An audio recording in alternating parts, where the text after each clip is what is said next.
క్రీస్తునందు ప్రియులు దేవుని పిల్లలుగా దేవుని వాక్యం నిమిత్తం కూడి వచ్చిన మీ అందరికీ కూడా మరి క్రీస్తు నామములో శుభములు తెలియజేసుకుంటూ ఈరోజు కూడా ఒక మంచి పాఠాన్ని మనం బైబిల్ నుంచి నేర్చుకుందాం. అది మీరు చదువుతున్నది దేవుని మధుర స్మృతులు అని.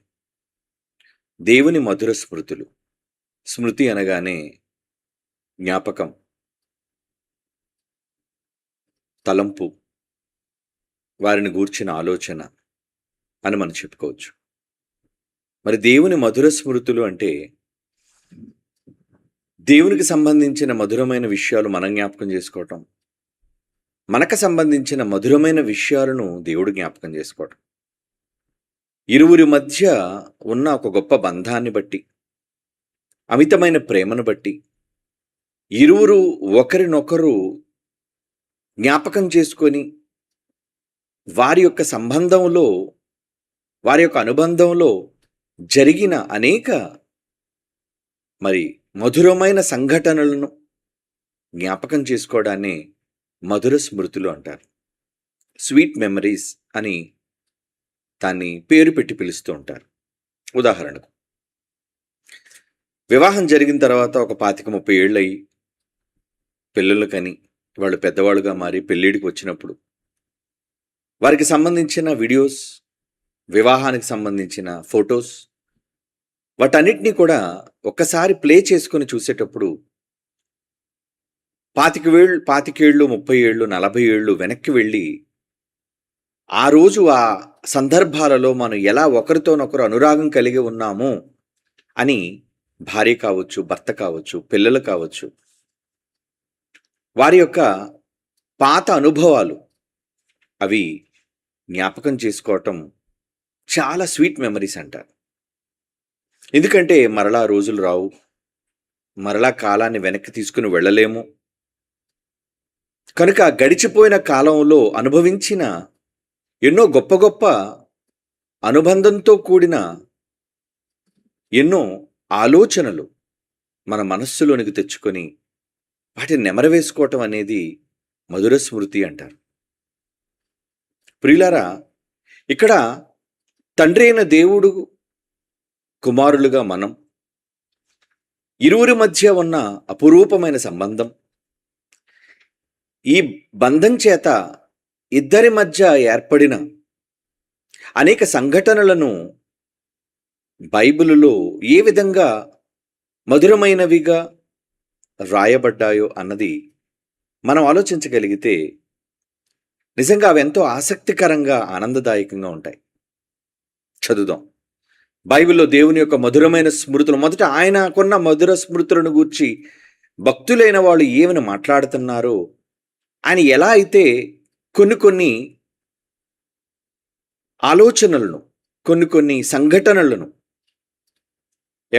జరిగిన వాస్తవాలను ఎలాగో తన మనసులో దాచుకున్నాడో అన్నది మనం ఒకసారి బైబిల్ చదివితే అది ఎంతో రమ్యంగా ఉంటుందండి. బైబిల్లో ఒక మాట చదువుకొని మనం ముందుకు వెళదాం. చాలాసార్లు మనం విరివిగా చదువుకున్న మాట కీర్తనల గ్రంథంలోని 139వ కీర్తన. 139వ కీర్తనల్లో 17-18 వచనాలు మనం చూడగలిగితే దేవుడు మనలను గూర్చి ఏమని ఆయన భావనల్లో ఆయన తెచ్చుకుంటున్నాడు, మనను గూర్చిన సంఘటనలు ఎలాగో తన మదిలో ఉంచుకుంటున్నాడు అన్నది మనం ఆలోచించగలిగితే ఆ అధ్యాయం అంతా ప్రారంభమే మనలను గూర్చి ప్రారంభమైంది. అది అందుని గురించి ఏమంటున్నాడు చూడండి. 17-18 వచనాల్లో, దేవా నీ తలంపులు, నీ తలంపులు అంటే దేవుని యొక్క తలంపులు. ఇంతకీ ఆయన తలంపులలో ఏమున్నాయి? ఏమండి, మన తలంపులలో ఎవరుంటారు? మన తలంపులలో మనల్ని ప్రేమించిన వాళ్ళు, మనము ప్రేమించిన వాళ్ళే ఎక్కువగా మెదులుతూ ఉంటారు. అవునా కాదా? ఒక తల్లి బిడ్డను ఎక్కువ ప్రేమించింది అనుకోండి, ఆ బిడ్డను గూర్చిన తలంపే తన మనసులో ఉంటుంది. ఒక ప్రేయసిని ప్రియుడు బహుగా ప్రేమించాడు అనుకోండి, అలా ప్రేమిస్తున్నప్పుడు తన మదిలో ఆమెను గూర్చిన జ్ఞాపకాలే, సంఘటనల్ని మాటిమాటికి జ్ఞాపకం చేసుకుంటాడు. ఇలా తల్లిదండ్రులు, అన్నదమ్ములు, అక్క చెల్లెళ్ళు, స్నేహితులు ఒకరిని గూర్చిన ఒకరు తమ జ్ఞాపకాలలో ఎప్పుడు వాళ్ళు కొన్ని మధురమైన సందర్భాలను, సంఘటనలు వాళ్ళు జ్ఞాపకం చేసుకుంటారు. వాళ్ళు బహుగా వాళ్ళను ప్రేమించినప్పుడు. ఇక్కడ చూడండి, దేవుడు ఏమని మాట్లాడుతున్నాడు, దేవా నీ తలంపులు అంటే నీ ఆలోచనలు నాకు చాలా ఇష్టం అంటున్నాడు. భక్తుడు ఏమని మాట్లాడుతున్నాడండి, నీ ఆలోచన నాకు ఎంత ఇష్టమో. ఎందుకట, వాటి మొత్తం ఎంత గొప్పది అంటే 1-2 ఆలోచనలు కాదటండి. దేవుని ఆలోచనలు అంటే ఎన్నున్నాయి, మొత్తం అంటున్నాడు అంటే చాలా ఉన్నాయి. వాటి మొత్తము ఎంత గొప్పది, వాటిని లెక్కించదని అనుకుంటున్నా అవి ఇసుక కంటే లెక్కకు ఎక్కువై ఉన్నవి. ఏమంటున్నాడండి అంటే దేవుని మనస్సులో కొందరిని గూర్చిన ఆలోచనలు, స్మృతులు, జ్ఞాపకాలు, ఇష్టాలు, సందర్భాలు, సంఘటనలు, వీటిని గూర్చి ఆయన మనస్సులో ఎలా ఉన్నాయటండి, లెక్కకు మించి అంటున్నాడు. లెక్క అంటే 100, 1000, 1,00,000, 1,00,00,000 అంటే ఇసుక కంటే అంటున్నాడు. చూడండి, సముద్రపుడిని ఎంత ఇసుక ఉంటుందండి. ఒక్కొక్క ఇసుక రేణువును తీస్తే అండి అసలు లెక్క పెట్టగలమా వాటిని? అంటే దేవుని మదిలో, దేవుని తలంపులో ఆయన ప్రేమించిన వారిని గూర్చిన ఆలోచనలు ఎన్నున్నాయి, లెక్కకు మించట. వాటిని లెక్కించదని అనుకుంటున్నా అవి ఇసుక కంటే లెక్కకు ఎక్కువై ఉన్నవి. ఏంటబ్బా, మనల్ని గూర్చి ఆయన ఆలోచనలు ఇసుక కంటే ఎక్కువగా ఉన్నాయా? ఏంటి, భూమి మీద ఉన్న మనుషులందరి కోసం ఆయన ఆలోచనలు లెక్కకు మించి ఉంటాయా? అందరిని గూర్చి కావండి. ఎవరినైతే ఆయన బహుగా ప్రేమిస్తున్నాడో, ఆయనని ఎవరైతే బహుగా ప్రేమిస్తున్నారో వారిని గూర్చిన తలంపులు, వారిని గూర్చిన ఆలోచనలు ఆయన మదిలో ఎప్పుడూ కూడా ఉంటుంటాయి. అంటే దేవుని మదిలో, దేవుని మనస్సులో కొందరిని గూర్చిన ఆలోచనలు లెక్కకు మించి, ఇక ఎలా లెక్కకు మించి ఉన్నాయి అంటే చదువుదామండి. అదే అధ్యాయంలో 139 కీర్తనల్లోనే 16వ వచనం చూడండి. 16వ వచనం మనం ఇప్పుడు 17, 18 చదివాం కదా. 16 ఏమంటున్నాడు, నేను పిండమనయ్యుండగా నీ కన్నులు నన్ను చూచెను. అంటే దేవుని యొక్క కన్నులు మనలను చూడటం పిండ దశలో ఉన్నప్పుడు. ఏముంది ఆ పిండంలో? ఏమండి, ఒక నీటి బొట్టు, ఒక సూక్ష్మమైన నీటి బొట్టుగా, పిండంగా నీవు ఉన్నప్పుడు నీ మీద ఆయన కాన్సన్ట్రేషన్, ఆయన ధ్యాస, ఆయన ధ్యానం వెళ్ళిపోయిందట. వెళ్ళిపోయి నేను పిండమనయ్యుండగా నీ కన్నులు నన్ను చూచెను, నియమింపబడిన దినములలో ఒకటైనను కాక ఉనిపే నీ గ్రంథములో లిఖితములాయను. అంటే తన మనస్సుకొచ్చిన ఆలోచనలన్నిటినీ కూడా వెంటనే ఆయన దస్తకం చేస్తున్నాడు. అంటే పుస్తక రూపంలో రాస్తున్నాడు ఆయన. అంటే ఆయన మనస్సులో ఉన్న ఆలోచనలన్నీ చూడండి. కొంతమంది బహుగా ప్రేమించిన వాళ్ళని గూర్చి కొన్ని భావనలు వాళ్ళ మనస్సులో తొలిచినప్పుడు అండి, వాళ్ళ పుస్తకాలలోని, కాగితాల మీద తమ మనస్సులోని ప్రేమను ఎక్స్ప్రెస్ చేస్తూ ఉంటారు. వాటిని కొంతమంది లవ్ లెటర్స్ అనొచ్చు, వాటిని కొంతమంది పర్సనల్ డైరీస్ అనొచ్చు. ఏమండి, వాటిని కొంతమంది అమితమైన ప్రేమకు గుర్తులు అనొచ్చు, చిహ్నాలు అనొచ్చు. ఏమండి, కొంతమంది వెంటనే వాటిని ఏం చేస్తారంటే, ఇప్పుడు ఒక చిత్రకారుడు ఉన్నాడు అనుకోండి, తన ప్రేమను ఒక చిత్ర రూపంలో, ఒక బొమ్మ రూపంలో పెయింట్ వేస్తాడు. ఒక రచయిత ఉన్నాడు అనుకోండి, తన ప్రేమంతా కూడా ఒక రచనలో రాస్తాడు. రచయిత అయితే సాధారణ వ్యక్తి అనుకోండి, తనకు అందిన సాధారణమైన భాషలో రాస్తాడు. అవునా? ఒక అమ్మను ఎక్కువగా ప్రేమించాడు అనుకోండి, అప్పుడు వెంటనే అమ్మను గూర్చి కవిత రాస్తాడు, లేదా అమ్మను గూర్చిన ప్రేమ మాటలు రాస్తాడు. అంటే తన హృదయము ఎంతగా ఆమె పట్ల, ఒక తల్లి పట్ల ప్రేమ పొంగుతుందో ఆ పొంగిన దాన్ని బట్టి తన మాటలలో కనబడిపోతాయి అవన్నీ కూడా. అర్థమవుతుందండి? అంటే ఇది ఉదాహరణగా నేను ఎందుకు చెప్పానంటే, ఒక వ్యక్తి దేని మీదైనా ఒక కాగితం మీద అక్షర రూపంలో రాశాడు అంటే అది ఏదైనా కావచ్చు, లవ్ లెటర్ కావచ్చు, ఒక పాట కావచ్చు, ఏమండి, ఒక కవిత కావచ్చు. అది కాగితం మీద అక్షర రూపం దాల్చింది అంటే అవన్నీ ఎక్కడి నుంచి వచ్చాయి? తన మనస్సు. ఇప్పుడు దేవుని మనస్సులో ఎవరిని గూర్చిన ఆలోచనలు లెక్కకు మించిపోయాట, ఎక్కువైపోయి, ఇసుక కంటే ఎక్కువట. ఎవరిని గూర్చి? ఏమండి మనల గూర్చి, ఆయనను ప్రేమించిన వారిని గూర్చి, భక్తులైన వారిని గూర్చి. మర్చిపోకండి, లోకంలో కోట్ల మంది పుడుతున్నారు, వాళ్ళందరిని గూర్చి దేవుడు సంకల్పంలో అనుకున్నాడు, పుట్టాడు. కానీ కొందరిని గూర్చి అయితే తన ప్రేమ అపరిమితముగా ఉంది. అందుకు నీ గ్రంథములో లిఖితములాయను దేవా అని మరలా ఇప్పుడు మనం చదువుకున్న మాట. నీ తలంపులు ఎంత గొప్పవి, నాకెంత ప్రియమైనవి. అంటే వీటిని మనం ఒక్కసారి ఆలోచిస్తే దేవునితో మనిషికి ఉన్న అనుబంధం ఎంత గొప్పది. అనుబంధాన్ని బట్టే కదండి మాటలు బయటకు వస్తాయి. ఒక వ్యక్తి ఒకరిని గూర్చి ఒక మాటలు రాయగలిగాడు అంటే వారితో అతనుకున్న అనుబంధం. మా మీద చాలామంది కవితలు రాశారు. ఎందుకు రాశారు కవితలు? మేము రాయమని చెప్పలేదు వాళ్ళని. వాళ్ళు మనసు పొంగి ఉప్పొంగి మమ్మల్ని ప్రేమించి మా కోసం ఉన్న తమ భావనలు, ఆలోచనలు ఏవైతే ఉన్నాయో వాటన్నిటినీ కూడా కొన్ని ప్రాసతో కొన్ని లైన్లుగా వ్రాసినదే కవితలు. ఏమండి? అంటే వారు ప్రేమించే విధానాన్ని బట్టి, వాళ్ళ మనస్సులో నిండిన దానిని బట్టి వాళ్ళ యొక్క భావాలను అక్షర రూపంలో వ్యక్తీకరిస్తూ ఉంటారు. మరి ఇప్పుడు దేవుడు మనందరిని గూర్చి ఎంతగా ఆయన భావిస్తున్నాడంటే, అవును, యెషయా చూడండి, యెషయా 49వ అధ్యాయం మొదటి వచనం.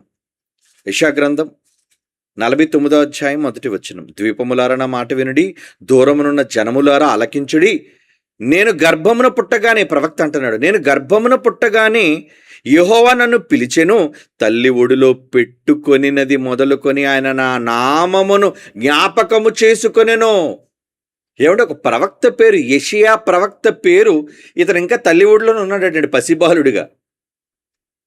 పసిబాలుడుగా ఉన్నప్పుడు ఆయన పేరును ఈయన జ్ఞాపకం చేసుకోవడం ఏంటి? ఎందుకు అంటే యెషయా ప్రవక్తగా ఎదిగి తన కోసం ఏ పనులు నియమించబడ్డాయో వాటన్నిటిని చేయటం కావచ్చు, తన నామాన్ని ఘనపరచటం కావచ్చు, ఇవన్నీ తన భవిష్యత్తులో చేయబోతున్నాడు అన్న విషయాన్ని తెలుసుకున్న దేవుడు ఏం చేస్తున్నాడండి? ఆయన జ్ఞాపకము చేసుకొనెను. ఎవరు జ్ఞాపకం చేసుకున్నారు? ఆయన అంటున్నాడు చూడండి. ఆయన ఎవరు? ఆయనే మీ తండ్రి. మీ తండ్రి మీతో ఉన్న అనుబంధాన్ని జ్ఞాపకం చేసుకున్నాడు. అదే మీకు చెప్పాను కదా, మనం ఎవరిని ఎక్కువ జ్ఞాపకం చేసుకుంటాం, ఎవరితో ఎక్కువ అటాచ్మెంట్, మాటికి మనకు గుర్తొచ్చేవాళ్ళు ఎవరు? ఎవరితోనైతే ఎక్కువ అనుబంధాన్ని కలిగి ఉంటామో వాళ్ళే మనకు మాటికి గుర్తొస్తుంటారు. మన ఆలోచనల్లో, రాత్రి పడుకున్నప్పుడు, మన కలల్లో. ఏమండి? కొన్ని సందర్భాలు, సంఘటనలు మనం జ్ఞాపకం చేసుకుంటూ ఉంటాం. కారణం, అందరిని గూర్చి మనం జ్ఞాపకం అందరిని గూర్చి మనం ఎక్కువగా ఆలోచించాం. మనం ఎవరిని గూర్చి అయినా ఎక్కువగా ఆలోచించగలుగుతున్నామంటే అది మనకి ఇష్టమైన వారిని గూర్చి అయి ఉంటుంది ఖచ్చితంగా. దేవుడు కూడా కోటాను కోట్ల మందిలో తనకిష్టులైన వారితో ఉన్న అనుబంధాన్ని మధురమైన స్మృతులుగా ఆయన జ్ఞాపకం చేసుకున్నాడు. ఆహా, నా కొడుకు నిజంగా ఎంత గొప్పవాడు, ఎన్ని గొప్ప కార్యాలు చేయబోతున్నాడు, భేష్, వెరీ గుడ్ అని వాటిని జ్ఞాపకం చేసుకున్నాడు దేవుడు. ఎందుకంటే ఇక్కడ మాట్లాడు, తల్లి ఒడిలో నన్ను పెట్టుకున్నది మొదలుకొని. నామాన్ని జ్ఞాపకం చేసుకున్నాడు. ఓన్లీ పేరు చెప్పించడం కాదండి, యెషయా యెషయా యెషయా యెషయా అంటున్నాడని కాదు అక్కడ అర్థం. నామమును దేవుడు జ్ఞాపకం చేసుకోవడం అంటే ఆ నామాన్ని ధరించిన వ్యక్తి, యెషయా అన్న ప్రవక్త, దేవుని గూర్చి ఏ గొప్ప కార్యాలు చేయబోతున్నాడో, తనను ఎలా మహిమపరచబోతున్నాడో అన్నది జ్ఞాపకం చేసుకొని, నిజంగా మీరు చేసిన పనులు ఎంత గొప్పవండి అని తన ప్రజలతో ఆ వారు చేయబోయే పనులను గురించి దేవుడు ముందుగా తెలుసుకొని ఆలోచన కలిగి ఆయన ఒక మధురమైన ఒక ట్రాన్స్ అంటాడు దాన్ని. అంటే చూస్తూ కొంతమంది అప్పుడప్పుడు చూడండి 10 మంది మధ్యలో ఉంటారు, కానీ ఏదో ఆలోచనలోకి వెళ్ళిపోతుంటారు. ఏంట్రా ఇక్కడే ఉండి ఎక్కడికి వెళ్ళిపోయావేంటి, ఎవరిని గురించి ఆలోచిస్తున్నావు? ఇప్పుడు కొత్తగా పెళ్లి కాబోతుంది అనుకోండి, ముహూర్తం కుదిరింది, పలానా రోజు పెళ్లి ఫిక్స్ అయింది. ఎక్కువగా పెళ్లి కొడుకు ఎవరి కోసం ఆలోచిస్తుంటాడు? పెళ్ళెప్పుడు, అమ్మాయిని ఎప్పుడు పెళ్లి చేసుకోవాలి, ఎక్కడికి తీసుకువెళ్ళాలి, ఒక ప్లానింగ్. అలాగే ఒక భార్య, కాబోయే భార్య, నా భర్తను ఏ విధంగా సంతోషపరచాలి, ఏమండి, ఏది రుచికరంగా నేను వండి పెట్టాలి, ఏమండి, నేను ఇంకా నేర్చుకోవాలి, ఆయనకి ఎన్నో నేను చెయ్యాలి, ఇవన్నీ ఆలోచనలు. కనుక దేని గురించి ఆలోచిస్తున్నావు? వారి ఆలోచనల్లో తమకు కాబోయే వాళ్ళు, ప్రేమించేవాళ్ళు, తమ కోసం జీవితాంతం నిలుచుండే వాళ్ళ కోసం ఎక్కువగా ఆలోచిస్తూ ఉంటారు. ఇది మానవ సహజమైన ప్రేమకు నిదర్శనమైతే, అంతకు మించినది దేవుని ప్రేమ మన పట్ల ఉంది గనుక ఆయన మన కోసం ఏమనుకుంటున్నాడు ఆయన? నా కోసం నా పిల్లలు ఏం చేయబోతున్నారు? నిజంగా యేసుప్రభువే దానికి సాక్ష్యం. బాప్తిసం పొందడానికి వచ్చినప్పుడు యేసుప్రభుని గురించి వినిపించిన ఆకాశవాణి ఏంటి? పరలోకం నుండి దేవుడు ఒక స్వరాన్ని వినిపించాడు. ఏంటి ఆ స్వరం? ఈయనే నా ప్రియకుమారుడు, ఈయనే, ఈయనే. చుట్టూ చాలామంది ఉన్నారు, కానీ ఈయనే స్పెషల్. ఈయనే నా ప్రియకుమారుడు, ఈయన యందే నేను బహుగా ఆనందించుచున్నాను. ఆనందించడానికి ఏముందా? ఇంకా పుట్టాడు కదా, ఇంకా వాక్యం కూడా చెప్పలేదు. ఆయన చేయబోయే పనులను గురించి నేను బహుగా సంతోషిస్తున్నాను. ఆయన గురించి నేను ఆలోచిస్తున్నాను, నా కొడుకు గురించి నేను ఆలోచిస్తున్నాను, ఏం చేయబోతున్నాడని. అంటే తండ్రి మదిలో ఆయనతో ఉన్న అనుబంధాన్ని బట్టి ఎన్నో మధురమైన జ్ఞాపకాలు ఆయన భద్రం చేసుకున్నాడు, వ్రాసుకున్నాడు. అదే కదా యేసుప్రభు అంటాడు, ఏమని? నన్ను గూర్చి నీ గ్రంథపు చుట్టలో ఏదైతే నువ్వు నమోదు చేసుకున్నావో, రాసుకున్నావో, వాటి ప్రకారమే నెరవేర్చుటకు, నీ చిత్తము నెరవేర్చుటకు ఇదిగో దేవా వచ్చాను. ఆ మాట కూడా మీరు చదివారు చాలాసార్లు. హెబ్రీ పత్రిక 10వ అధ్యాయం ఏమంటే 5వ వచనం నుంచి మనకి తెలుసు, 5, 6, 7 వచనాల్లో ఉంటుంది. ఓకే, అంటే ఈ మాటల యొక్క భావం ఏంటంటే దేవునితో ఏమండి మధురమైన ఒక ఆలోచన విభావన అనొచ్చు దాన్ని. అనగా దేవుని యొక్క ఆలోచనల్లో సమాహారం ఒకటా రెండా, ఎన్ని? అదే చెప్పాడు భక్తుడు, అబ్బో లెక్కకు మించిపోయిన ఇసుక కంటే ఎక్కువ ఉన్నాయా ఇన్ని ఆలోచనలా? ఏమంటే ఇన్ని ఆలోచనలా? ఏమండి ప్రతి ఒక్కరూ మాటి మాటికి దేవుని గురించి దేవా దేవా దేవా దేవా దేవా దేవా అని రాస్తున్నారు అనుకోండి. సహజంగా హైందూ సోదరులు రామకోట రాస్తూ ఉంటారు. ఎందుకు కోటి రాస్తున్నారు అంటే, వాళ్ళ ఆలోచన, వాళ్ళ అక్షరం అది రాస్తున్నప్పుడల్లా వాళ్ళ దేవుని యొక్క పలుకు తమ మదిలోనూ తమ చేతిలోనూ ఉండాలి అన్న తపన, తాపత్రయంతో వాళ్ళు రాస్తున్నారంటే వాళ్ళకి ఎంత పిచ్చి, వాళ్ళకి ఎంత ప్రేమ, అవునా? అలాంటిది దేవుడు లెక్కకు మించి ఇసుక కంటే ఎక్కువగా మీకోసం ఆయన రాస్తున్నాడు అంటే, యేసుప్రభు కోసం రాస్తున్నాడు అంటే, ఒక యెషయా కోసం రాస్తున్నాడు అంటే, దావీదు అంటున్నాడు నీ తలంపులు, 139 కీర్తన రాస్తున్న దావీదు కదా. అంటే భక్తుడుగా నా కోసం, నేను పెండమగా ఉన్నప్పటి నుంచి మీ ఆలోచనలు, మీ తలంపులన్నీ నా మీదే కదా ఉన్నాయి ప్రభువా. దావీదు చెప్తున్నాడు ఆ మాట. అంటే దేవుని యొక్క మనుష్యులతో ఉన్న అనుబంధాన్ని ఇక్కడ ఏమంటున్నాడండి? జ్ఞాపకం చేసుకుంటున్నాడు. జ్ఞాపకం చేసుకుంటున్నాడా దేవుడు? ఎస్, జ్ఞాపకం చేసుకుంటున్నాడు. ఎందుకని జ్ఞాపకం చేసుకుంటున్నాడు? జ్ఞాపకం చేసుకోవడానికి కారణం ఏంటో? ఏంటా కారణం? నీ మీదున్న ప్రేమే కారణం. ఇంకేముంటుందండి కారణం? ఏమండి ఏమండి ఇంకేముంటుంది కారణం? నిన్ను అమితంగా ప్రేమిస్తున్నాడు కనుకనే ఏమండి ఆయన నిన్ను జ్ఞాపకం చేసుకుంటున్నాడు. అయితే అందరినీ జ్ఞాపకం చేసుకుంటాడా? మరలా చెప్తున్నాను, భూమి మీద పుట్టిన కోట్ల కొలది మనుష్యులను గూర్చి ఆయన మధురమైన స్మృతులు ఉండవు. ఎందుకంటే ఒక ఇస్కరియోతు యోధ భవిష్యత్తు చూడగానే ఏం కనబడుతుంది? వీడొక ద్రోహి, వీడొక కపట వేషధారి, అమాయకపు ముఖంతో అపోస్తలుడుగా యేసుతో పాటు 3.5 సంవత్సరాలు తిరిగి డబ్బు మీద వ్యామోహంతో చివరికి ప్రేమతో నమ్మిన నాయకుడినే అప్పగించిన ఒక దుర్మార్గుడు వాడు. కనుక వాడి గురించి ఏంటుంది తలంపు? వాడి గురించి ఏం మంచి ఉంటుందండి? ఉండవు. ఇలా ప్రపంచంలోని కోట్ల మంది ఆయా తరాల్లో పుట్టిన మనుష్యులను గూర్చిన వాళ్ళ భవిష్యత్తును ఆలోచిస్తే ఏం రాయాలనిపిస్తుంది ఆయనకి? ఏమి మధుర స్మృతులు ఏం చేస్తున్నారని, ఏం చేయబోతున్నారని వాళ్ళని గురించి ఆయన ఆలోచించాలి చెప్పండి. మనల్ని ఎవరైతే ప్రేమించారో, మన కోసం ఎవరైతే త్యాగాలు చేశారో, మన కోసం ఎవరైతే తప్పించిపోతున్నారో వాళ్ళని గురించి కదా మనం ఆలోచించడానికి ఇష్టపడతాం. పనికిరాని ప్రతి ఒక్కరి కోసం మనం ఎందుకు ఆలోచించాలి అనుకుంటే చెప్పండి. దేవుడు అంతే, పనికిరాని కోట్ల మంది మనుషుల కోసం ఆయన ఆలోచనలు ఉండవు, మధురమైన అనుభూతులు, జ్ఞాపకాలు ఆయనకు ఉండవు. కొద్ది మంది కోసమే ఆయన ఆలోచిస్తాడో, ఆ కొద్ది మంది తనను ప్రేమించిన వారుగా ఎవరైతే ఉన్నారో వారిని గూర్చి ఆయన ఆలోచిస్తూ, రాస్తూ, కలలు కంటూ, ఎదురు చూస్తూ ఆ తరంలో వాళ్ళు రావాలని ఇవన్నీ వాళ్ళు చేస్తూ ఉంటారు. అంటే వాళ్ళు చేయబోయే పనిని గూర్చి దేవుడు ముందుగానే జ్ఞాపకం చేసేసుకొని, ఆహా నా కొడుకు ఎంత గొప్పవాడు. పిల్లలు పుట్టక ముందే ఎంతోమంది కలలు కంటుంటారు పిల్లల కోసం. ఏమంటే అమ్మాయి పుట్టింది, మంచి డాక్టర్ చేద్దామండి అమ్మాయిని, అందరికీ వైద్యం చేయాలి, చివరికి నాకు కూడా వైద్యం చేయాలి నా కూతురే అనే ఆశలు. తల్లిదండ్రులకు ఆశలండి. మరి దేవుడు తన పిల్లల గురించి ఎన్నో ఆశలు ఇసుక కంటే ఎక్కువగా ఉన్నాయట. నా కొడుకు ఇది చేయాలి, నా కూతురు ఇది చేయాలి, నా కోసం అలా ఆలోచించాలి అంటే ఇన్ని కలలు దేవుడు కంటున్నప్పుడు ఏమండి మరి దేవునితో మీకున్న అనుబంధానికి, సంబంధానికి ఏమండి మీకేం మధురమైన స్మృతులు ఏమి లేవా? స్వీట్ మెమరీస్ దేవుడితో ఏమి లేవా? మనకేముంటాడు, మనుషులతో స్వీట్ మెమరీస్ ఉంటాయి కానీ దేవునితో స్వీట్ మెమరీయా? ఉండవు. లోకములో వాటి మీద మనం చూపించే వ్యామోహం, మనుష్యుల మీద మనం చూపించే ఇష్టం దేవుని మీద లేదు ఈరోజు మనుష్యులకి. అవునా? ఎవరండి దేవుని ప్రేమిస్తున్న వాళ్ళు ఉన్నారు? ఎవరంటే అన్నిటికంటే దేవుని ఇష్టపడుతున్న వాళ్ళు ఉన్నారు? అన్నిటికంటే ప్రథమ స్థానాన్ని దేవునికి ఇచ్చిన వాళ్ళు ఎవరున్నారు చెప్పండి? అది వేళ్ల మీద లెక్క పెట్టుకునే వాళ్ళే తప్ప ఈ ఈ తరంలో, ఈ కోట్ల మందిలో. కనుక వాళ్ళని గురించి ఆయన ఆలోచిస్తుంటాడంటే అవును, ఆయనకి ఇష్టలైన వారు. సమాధానం ఎవరికట? భూమి మీద తనకిష్టులైన జనులకు సమాధానము అన్నాడు చూడండి. అంటే సమాధానం ఎవరికి ఉంటుంది? ఏమండి అందరికీ జవాబు దొరుకుతుందా? అందరికీ మనశ్శాంతి ఉంటుందా? అందరూ సంతోషంగా ఉంటారంటే అందరూ సంతోషంగా ఉండరు. కోట్ల రూపాయలు కలిగినోడు కూడా అక్కడ మనశ్శాంతి ఉండదు.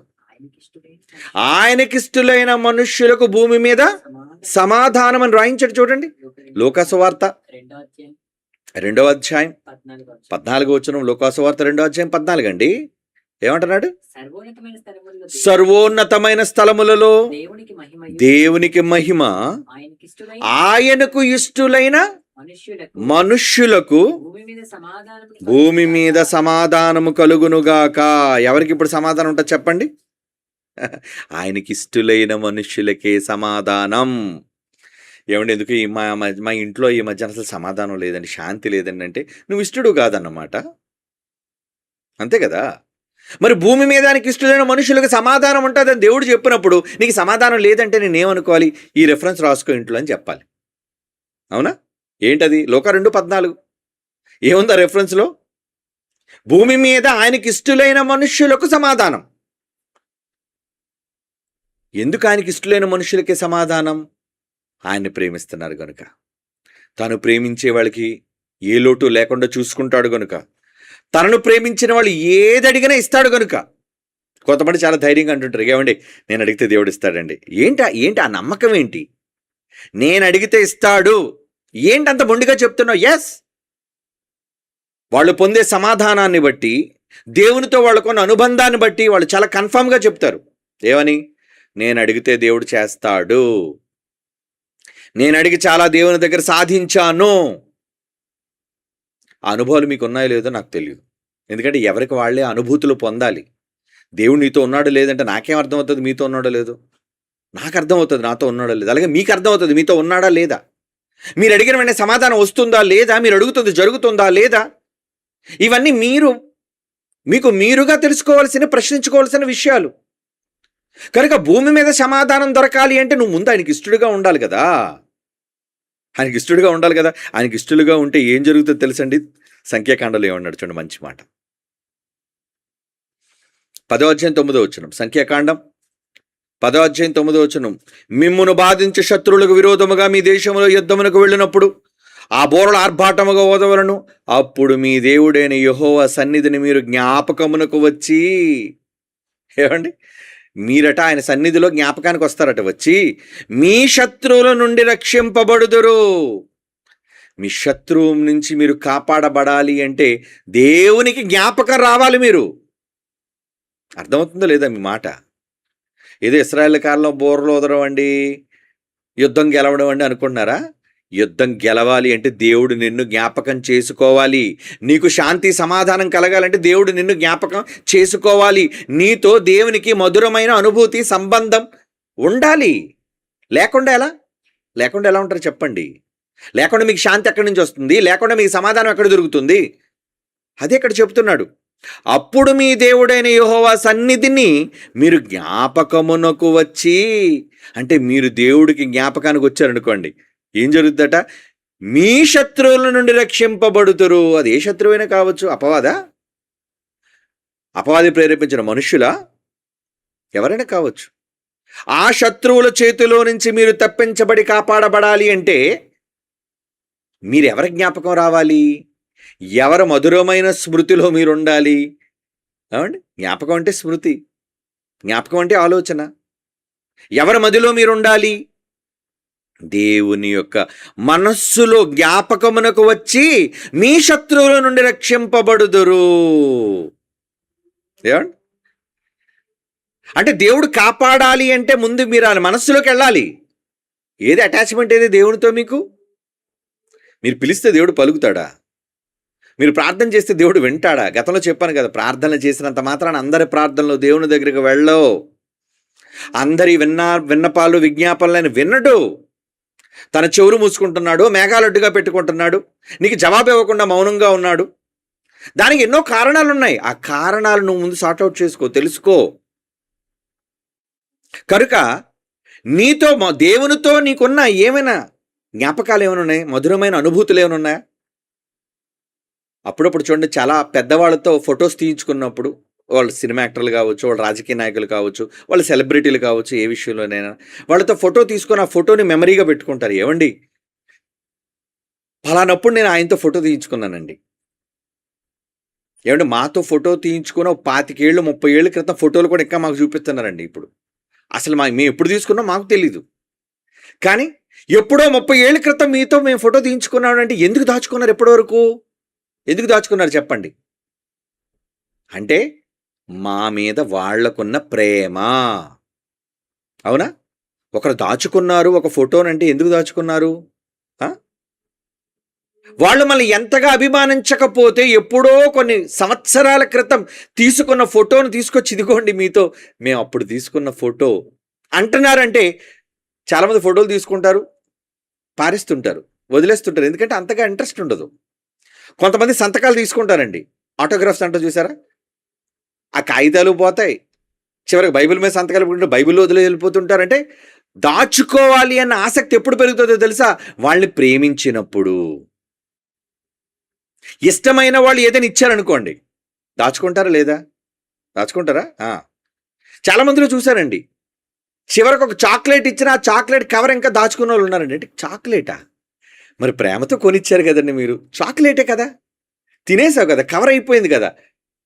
ఎన్ని చాక్లెట్లు కొన్నామో మనకే గుర్తులేదు, కానీ ఆ చాక్లెట్ కవర్లని బంచెలో చూపించారనుకోండి, అంటే వాళ్ళకి ఎంత ప్రేమ, వాళ్ళకి ఎంత జ్ఞాపకం. ఒక మనుష్యుల జ్ఞాపకం ఇంత గొప్పగా ఉంటే దేవుని అనుభూతి, దేవునితో నీకున్న సంబంధం, దేవునితో నీకున్న మధురమైన స్మృతి. ఏమండి? ఆ స్మృతి అంటే ఆలోచన. దేవుడట నీవన్నీ రాసుకుంటున్నాడంటే ఏంటి? నువ్వు ఇచ్చిన ప్రతిదీ, నువ్వు ఎలాగైతే అన్ని దాచుకుంటున్నావో, ఒక సంతకం పెట్టిన కాగితం కావచ్చు, ఒక తీసుకున్న ఫోటో కావచ్చు, ఏమండి, ఒక గిఫ్ట్గా ఇచ్చిన బహుమానం కావచ్చు. చాలామంది గిఫ్ట్లు ఇస్తే వాటన్నింటి దాచుకుంటారు జాగ్రత్తగా. అదిగో చూడండి, అటుపక్క ఇటుపక్క ఎన్ని ఉన్నాయి. ఏమండి, అవన్నీ ఏంటనుకుంటున్నారు? ఎవరెవరో ప్రేమతో మమ్మల్ని ప్రేమించి తయారు చేయించి ఇచ్చిన మొమెంటోస్ అంటారు వాటిని. మరి ఇంతకాలమైనా వాటిని ఎందుకు దాచి జాగ్రత్తగా భద్రంగా పెట్టుకున్నామంటే, వాళ్ళు ప్రేమతో చేసిచ్చారు కదా. చేసిచ్చిన దాన్ని మనం మర్చిపోతే అలా కూడా పడేస్తే ఎలా? ఆ ప్రేమను మేము కూడా నిలబెట్టుకోవాలి. అందుకే భద్రంగా దానికి ఒక షెల్ఫ్, ఒక అద్దాల షెల్ఫ్, దాంట్లో చక్కగా అన్ని పేర్చబడి ఉన్నాయి. ఇది నేను ఎందుకు చెప్పాను అంటే, మనలను ప్రేమించి ఇచ్చిన వాళ్ళది మనం చాలా భద్రంగా దాచుకుంటున్నాము అంటే మనం వాళ్ళని ప్రేమిస్తున్నాం, వాళ్ళు మనలను ప్రేమిస్తున్నారని అర్థం. దేవుడు కూడా మనుషులను ప్రేమిస్తున్నాడు కనుకనే ఆయన పుస్తకం నిండా రాతలు ఎందుకు రాసేసుకుంటున్నాడు? మీరేటేటో చేసేయాలట ఆయన కోసం కలలు కంటున్నాడు. మీరు ఏదేదో గొప్ప కార్యక్రమాలు సాధించాలి అని ఆశపడుతున్నాడు. అందుకే ఆయన గ్రంథం నిండా మిమ్మల్ని గూర్చిన వ్రాతలే. గ్రంథాలు తెరవబడును అని ఎందుకంటున్నాడు ప్రకటన గ్రంథంలో 20వ అధ్యాయంలో? అంటే ఎన్ని గ్రంథాలు మీకోసం రాశాడు ఆయన, రాసుకుంటున్నాడు ఆయన.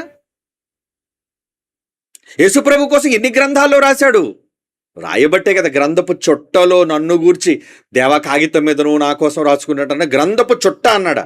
చుట్ట అంటే చాలా పెద్దదన్నమాట. అది ఎంతో సమాచారం అందులో ఉందన్నమాట. అంటే ఇంత సమాచారాన్ని దేవుడు రాసుకోవాలా? యేసుప్రభుని ఎంత ప్రియమైన కొడుగ్గా భావించకపోతే ఆయన అన్ని రాతలు రాసుకున్నాడండి ఆయన కోసం. చాలా ప్రేమించాడు. దేవుడే ప్రేమించాడా? యేసుప్రభు కూడా ప్రేమించాడా? ఎంత ప్రేమ అండి! భూమి మీద ఉన్నంత కాలం తండ్రి తండ్రి తండ్రి తండ్రి తండ్రినే జపం చేశాడండి ఆయన. అది ప్రేమ. తన తండ్రిని విడిచిపెట్టి ఉండలేని ప్రేమ. ప్రతి రాత్రి కూడా ఒంటరిగా వెళ్ళిపోయి తన తండ్రితో సంభాషించుకోవటం, తన తండ్రితో ప్రార్థించటం. యేసు ఎందుకు చేస్తున్నాడు? 5 నిమిషాల కన్నా ఎక్కువ ప్రార్థన మనం చేయలేం, ఏమండి? కానీ నిజంగా రాత్రంతా ఆయన తన తండ్రితో సంభాషిస్తూ ప్రార్థన చేస్తున్నాడు అంటే, చాలామంది అర్ధరాత్రి అయినా అందరూ పడుకుండిపోయినా చాలామంది చాటింగ్లు చేసుకుంటుంటారు. ఎందుకు? నిద్ర రాదా? పడుకోరా? ఎందుకు పడుకోవట్లేదు?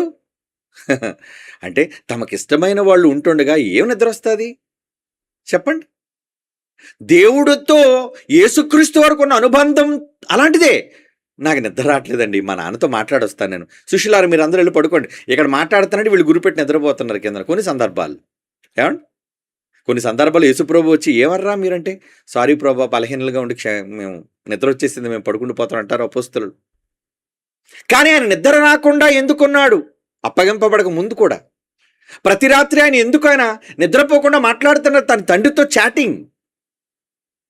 అంటే ఒక నిజమైన దేవుడిని ప్రేమించిన ఒక కొడుకుగా ఆయనతో ఉన్న మంచి అనుభూతి. అంటే ఏం జ్ఞాపకం చేసుకుంటున్నాడు? యేసుప్రభు ఒక జ్ఞాపకం చెప్పమంటారా? మధురమైన దేవునితో మధుర స్మృతి చెప్పమంటారా? యోహాను సువార్త 17 అధ్యాయం చదవండి. దేవునితో మధురమైన స్మృతి ఉంటుంది ఆయనకి. ఏంటి? ఒకప్పుడు ఏం జరిగిందని పాతకాలంలో జరిగిన మెమరీస్, రికలెక్షన్, పాతవన్నీ కూడా మనం జ్ఞాపకం చేసుకోవడం. ఏమంటే అప్పుడప్పుడు జ్ఞాపకం చేసుకుంటుంటాం కదా. ఏమని? మీకు గుర్తుందా లేదా పోయిన సంవత్సరం అప్పుడు ఈ టైంలో మనం ఎక్కడికి వెళ్ళాం, ఎలా ఉన్నాం, ఏం చేస్తున్నాం, గుర్తొచ్చిందా?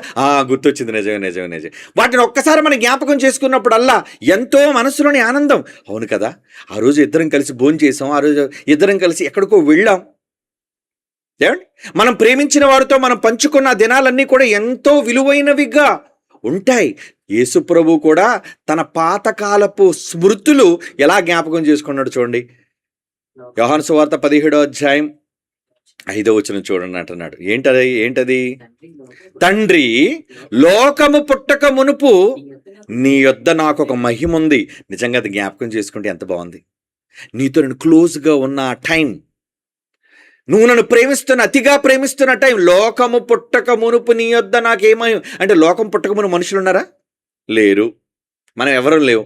అప్పుడు దేవుని ప్రేమను ఆయన మాత్రమే పొందేవాడు. ఎందుకంటే ఒక కుటుంబంలో ఒక్కడే పిల్లాడు అనుకోండి, కూతురు కానీ కొడుకు కానీ ఒక్కడే ఉన్నాడు అనుకోండి, ప్రేమ అంతా ఇద్దరు తల్లిదండ్రుల ప్రేమ కానీ, తాతల ప్రేమ కానీ, అమ్మమ్మల ప్రేమ, నాన్నమ్మల ప్రేమ కానీ, బంధువుల ప్రేమ కానీ అంతా ఎవరి మీద ఉంటుంది? ఎఫెక్షన్ అంతా ఆ ఒక్కడి మీద ఉంటుందండి.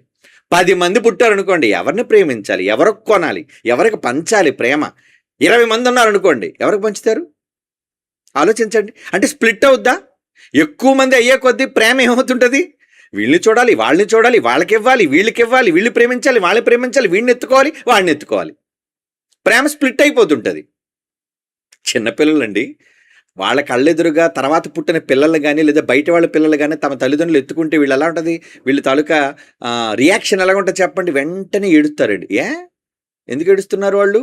అంటే వాళ్ళ కళ్ళ ముందు తమ తల్లిదండ్రులు వేరొకరిని ఎత్తుకోవటం వాళ్ళకి అస్సలు నచ్చదు. అంటే నీ ప్రేమ నాకు తప్ప ఎవరికి ఇవ్వడానికి వీల్లేదని ఆ చిన్ని బుర్రలో ఎంత ఆలోచన ఏంటండి? ఏమండి, స్వార్థమేనా అంటే? అవును, స్వార్థమే. మా తల్లిదండ్రులు నన్నే ఎత్తుకోవాలి, మా తల్లిదండ్రులు నన్నే ప్రేమించాలి అని స్వార్థం. ఇదంతా ఎందుకు చెప్పానంటే, లోకము పుట్టక మునుపు నేను, పరిశుద్ధాత్ముడు, మేము ఇద్దరమే ఉన్నప్పుడు నిజంగా నాన్న మీ ప్రేమంతా మాదే కదా, అన్నిటినీ అనుభవించేది మేమే కదా. అలాగని తమ్ముడు పుట్టినందుకు ఆయన అసూయతోనో బాధతో చెబుతున్న మాట కాదు ఇది. ఆ రోజు నువ్వెంత ప్రేమించావో, ఆ రోజు నువ్వు నాకెంత ప్రాధాన్యత ఇచ్చావో ఇప్పుడు కూడా ప్లీజ్ నా కోరిక ఏంటంటే, ఆ రోజు నువ్వు నన్ను ప్రేమించిన విధానం, ఆ రోజు నువ్వు నన్ను ఇష్టపడిన విధానం, ఆ రోజు నువ్వు నన్ను హెచ్చించిన విధానం నాకు ఇప్పుడు కావాలి తండ్రి. ఎందుకంటే నీకోసం పనిచేసి చచ్చిపోతున్నాను, నేను వచ్చేస్తున్నాను నీ దగ్గరికి. అదే అన్నాడు 5వ వచనంలో, లోకము పుట్టక మునుపు నీ యొద్ద నాకు ఏ మహిమ ఉండెనో అప్పుడు ఆ మహిమతో నన్ను ఇప్పుడు నీ యొద్ద మహిమ పరుచుము. అంటే లోకం పుట్టిన తర్వాత మరి ఆ ముందున్నది లేనట్టే కదండి. లోకము పుట్టక మునుపు లేదా భూమి మీదకి రాక మునుపు అన్నాడా, లోకం పుట్టక మునుపు అన్నాడా? ఆ మాట అర్థం. భూమి మీదకు రాక మునుపు నీ యొద్ద నాకు ఏ మహిమ ఉందన్నాడా? లోకము పుట్టక మునుపు నీ యొద్ద ఏ మహిమ ఉందన్నాడా? లోకము పుట్టక మునుపు ఒక మహిమ ఉంది నీ దగ్గర. నా కోసం నీ దగ్గర ఒక మహిమ ఉంది. అది నాకు ఇచ్చావు, అది నేను అనుభవించాను. లోకం పుట్టిన తర్వాత నీ ప్రేమ పంచేసావు అందరికీ. కానీ నీ పూర్తి ప్రేమ ఏమిటి కొడుగ్గా అది అలా అడగటంలో తప్ప లేదు. ఒకరి ప్రేమ ఎక్కువగా పొందాలి అనుకోవడం తప్పు కాదండి. అదేం పొజెసివ్నెస్ అంటే అదేం పాపమా పొజెసివ్నెస్ అనేది? దాని పొజెసివ్నెస్ అంటారు. ఏమండి, ఒక భార్య భర్తతో మీరు నన్ను తప్ప ఎవరిని ప్రేమించకూడదు అంటే పొజెసివ్నెస్. అవును, మంచిదే. తననే ప్రేమించాలని తన స్వార్థమా? అది మంచి స్వార్థమే. ఏమండి, మరి దేవుడికి మాత్రం స్వార్థం లేదా? నన్ను తప్ప వేరొక దేవుడిని నువ్వు మొక్కకూడదు అన్నాడంటే మరి ఆయన స్వార్థం ఏంటి? స్వార్థపరుడనే నెగిటివ్ కాన్సెప్ట్ కాదు అక్కడ. స్వార్థం అనే ఒక వ్యతిరేక అర్థం కాదు అక్కడ. నేను తప్ప వేరొక దేవుడు నేను ఉండకూడదు, నన్ను తప్ప వేరే ఎవరిని నువ్వు ప్రేమించకూడదు, తన తల్లి నేను తండ్రి నేను నాకంటే ఎక్కువగా ప్రేమించొద్దు అని చెప్తున్నాడంటే అది పొజెసివ్నెస్. అలాగనే అందరినీ ప్రేమించిన వాడు ఆయనే, తప్పు చేసిన ఆదరించిన వాడు ఆయనే, గుండెలకు ఎత్తుకున్నవాడు ఆయనే, హత్తుకున్నవాడు ఆయనే. ఇన్ని చేసినా ఆయన మనస్సులోని ఆలోచన మాత్రం చెప్తున్నాడు ఏమనంటే నువ్వు నన్ను ప్రేమించాలి ఎక్కువ. అందుకే సంఘంతో కూడా అదే చెప్తున్నాడు. ఒకప్పుడు నువ్వు నన్ను ఎంత ప్రేమించావు, ఆ ప్రేమ మళ్ళా నువ్వు నాకు ఇవ్వగలవా? ఇస్తావా?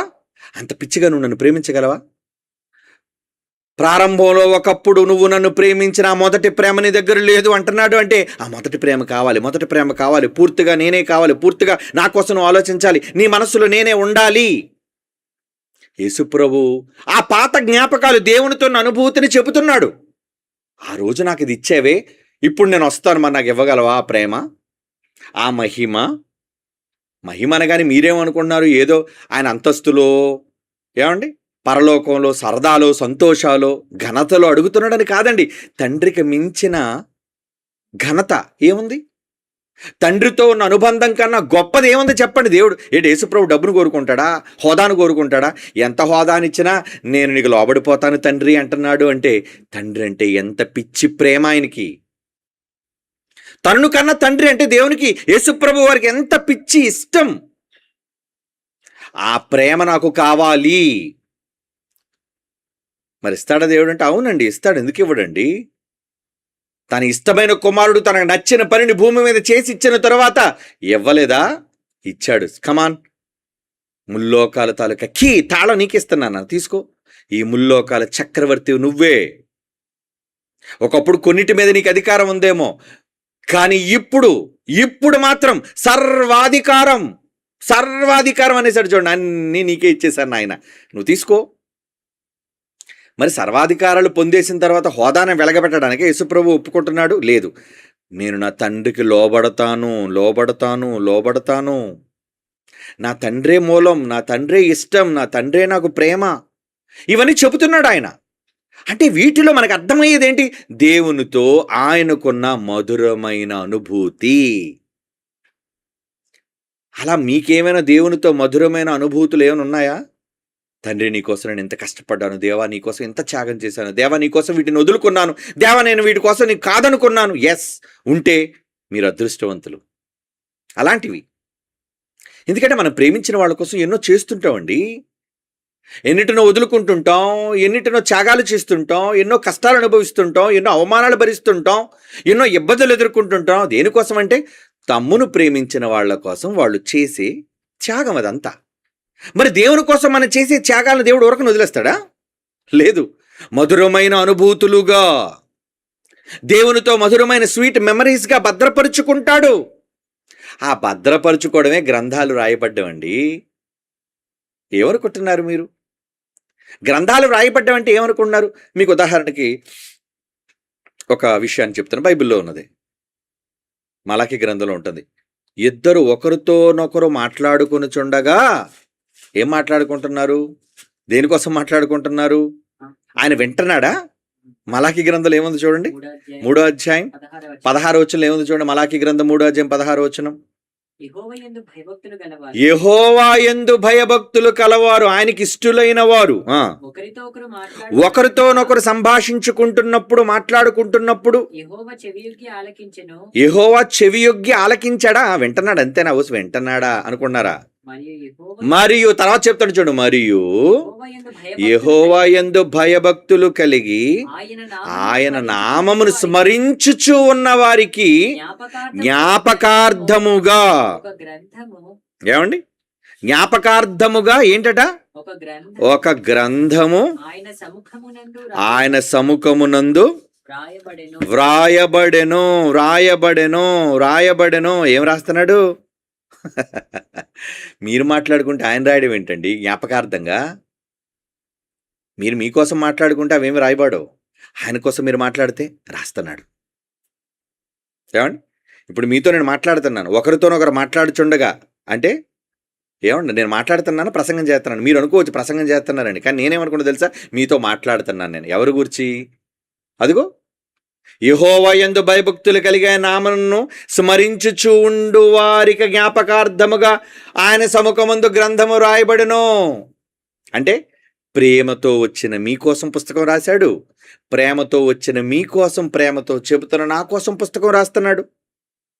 అంటే మీకోసం పుస్తకాలు రెడీ అవుతున్నాయా? Memories, sweet memories. ఆరోజు చూడు ఎంత వర్షంలో కూడా ఎలాగెళ్ళిపోతుంది చూడు, నా కూతురు ఎలాగెళ్ళిపోతుంది చూడు. ఎక్కడికి? పెళ్ళికి కాదు, భోజనాలకు కాదు, ఏమండి పండగలకు కాదు, ఊరి మీద తిరగడానికి కాదు, ఏమండి ప్రేమికుడితో చట్టపట్టాలు వేసుకొని తిరగడానికి కాదు. మరి ఎక్కడికి? నా దగ్గరికి వచ్చేస్తుంది. నా దగ్గరికి చూడు తడిచిపోయి వెళ్ళిపోతుంది పాపం, తడిచిపోయి రాయ్ అదంతా రాయ్. అంటే నమోదు చేయబడుతున్నాయి అంటే మెమరీలో ఉంటున్నాయి అని అర్థం. అప్పుడప్పుడు చూడండి పెళ్ళిళ్ళు చేసుకునేటప్పుడు, పండగలు చేసుకునేటప్పుడు, మన కుటుంబంలో ఎవరిని కూర్చొని వ్యక్తులను కూర్చొని ఉత్సవాలు జరిగేటప్పుడు వాటన్నిటి కూడా వీడియో కవరేజ్ చేస్తాం. ఎందుకు? తర్వాత మనం కొన్ని సంవత్సరాల తర్వాత వాటిని చూసుకొని ఆ మధుర స్మృతులను అనుభవించడానికి. అవునా కాదా? అప్పుడు ఎలా పెళ్లి చేసుకున్నాం, అప్పుడు ఎలా నవ్వుకున్నాం, అప్పుడు ఎలా ప్రేమించుకున్నాం, అప్పుడు ఎలా మాట్లాడుకున్నాం. ఏమండి కొంతమంది అయితే ఒకరితోనొకరు రాసుకున్న సంభాషణలు కూడా ఉత్తరాలన్నీ దాచుకుంటారండి, లవ్ లెటర్స్. ఇప్పుడు మరి లవ్ లెటర్స్ లేవు కదండి, ఇప్పుడు అన్నీ వాట్సాప్ చాట్లు. ఆ చాట్లు కూడా చాలామంది చేర్పించుకోకుండా చాట్ బాక్సులు ఉంటాయండి. అవన్నీ ఏంటి, ఎందుకు ఉంచుకుంటున్నారు? వాళ్ళ ఫోటోలు కావచ్చు, వాళ్ళతో సంభాషణలు కావచ్చు, ఏమండి తమ కుటుంబీకులతో వాళ్ళు చేసుకున్న చాట్, తాము ప్రేమించిన వాళ్ళతో తాము తీసుకున్న ఫొటోస్, ఇవన్నీ ఎందుకు భద్రం చేసుకుంటారు అంటే వాళ్ళని అమితంగా ప్రేమిస్తున్నారు కనుక. మరి ఇప్పుడు దేవుడు చేస్తున్న పని ఏంటి?